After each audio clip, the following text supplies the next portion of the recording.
Hi అండి, welcome back to my channel Maruti tops and classes. అందరికీ నమస్కారం అండి. ఈరోజు మీరు ఇష్టపడేవారు ఎవరైనా బాధలో ఉంటే మీరు ఎలాగ పలకరించాలి, ఎలా వాళ్ళతో ఉండాలి అన్నది తెలుసుకుందామండి.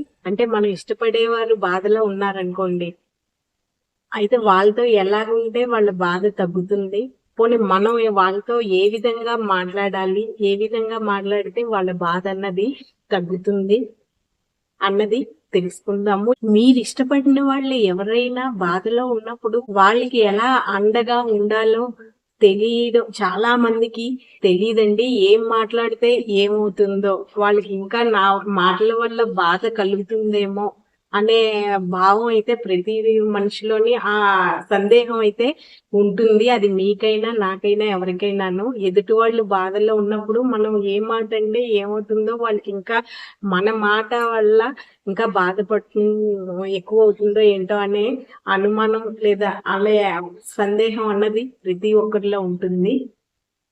ఏం మాట్లాడాలో ఒక్కొక్కసారి తెలియదు కూడాను.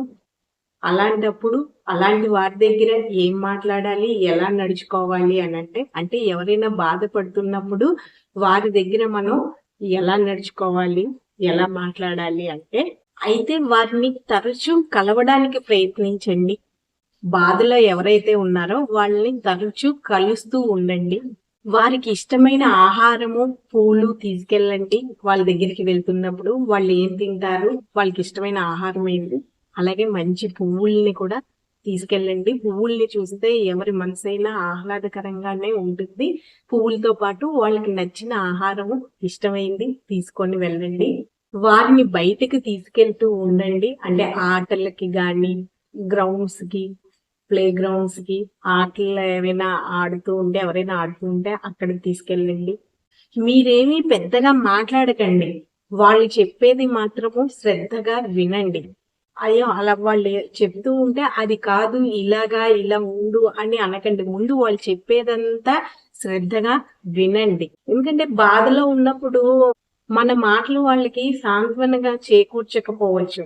అందుకు మనం కామ్గా ఉండడమే నయం. వాళ్ళు చెప్పిందే శ్రద్ధగా వింటూ ఉండండి. ఇలా మీరు వారిని తరచూ కలవడం వారిని కొంతైనా కుదుట పరుస్తుందన్నమాట. మనం పెద్దగా ఏమీ మాట్లాడక్కర్లేదు, నేనున్నాను అన్నది పక్కన ఉంటే సరిపోతుంది. వాళ్ళ బాధ అంటే వెంటనే పోకపోవచ్చు, కొన్నాళ్ళకైనా అలాగా బాధ అన్నది తగ్గుతుంది. ఖచ్చితంగా ఈ విధంగా చేయండి. ఊరికే అప్పుడే మాట్లాడేసుకొని ఉండాల్సిన అవసరం లేదు, ఏదో ఒకటి మాట్లాడాల్సిన అవసరం లేదు. నేనున్నాను, నీకు తోడు అన్నదైతే చెప్పడానికి తరచూ కలుస్తూ ఉండండి. వాళ్ళు ఆనందంగా ఉన్న రోజుల్ని కూడా గుర్తు చేస్తూ ఉండండి. సరదాగా బయటికి వెళ్ళండి వాళ్ళని తీసుకొని.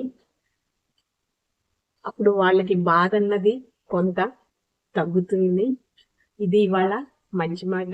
ఈ వీడియో కానీ మీకు నచ్చితే ప్లీజ్ లైక్ చేయండి, మా ఛానల్ సబ్స్క్రైబ్ చేసుకోండి. Okay, thank you.